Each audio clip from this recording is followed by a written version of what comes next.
site of the Dimock Center in Roxbury, which is the former New England Hospital for Women and Children, the second hospital in the United States that was staffed by women physicians, run by women, and treated women patients. What's interesting is Roxbury is known for this conglomerate kind of stone called Roxbury Puddingstone. And in many cases, it was used not just decoratively, like left on the campus itself for its beauty, but also used in construction.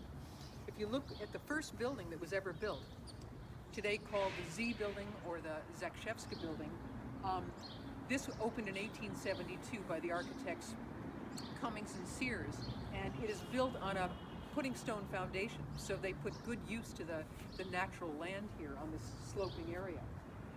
If you look very closely, this beautiful high Victorian building had many aspects of it which were considered important to people's health.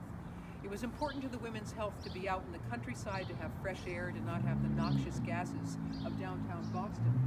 But Dr. Susan Dimock, who became the first resident physician here in 1872, was very thrilled in particular with these porches, because this is a time when people knew about sanitation being important, but they didn't really know about sepsis. And the idea of bacteria or using antiseptics was still something in the future. But they did assist the health of these people by giving them plenty of fresh air and sunlight. And so Susan was particularly thrilled about having these porches out here. If you were to go inside, you would also find that there are high ceilings and wide walkways and large rooms with lots of light and lots of windows. And also, they had it set up so in each of the wards, there was spacious room for the patients. It was almost like a home-like atmosphere. And there would be two patient wards and then the nurse's ward right in between the two. And the nurse would actually sleep there.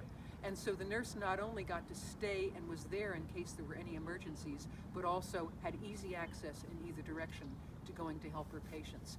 So it was, at the time, this was called the Pavilion Plan, but it was even more advanced because of all the space and light.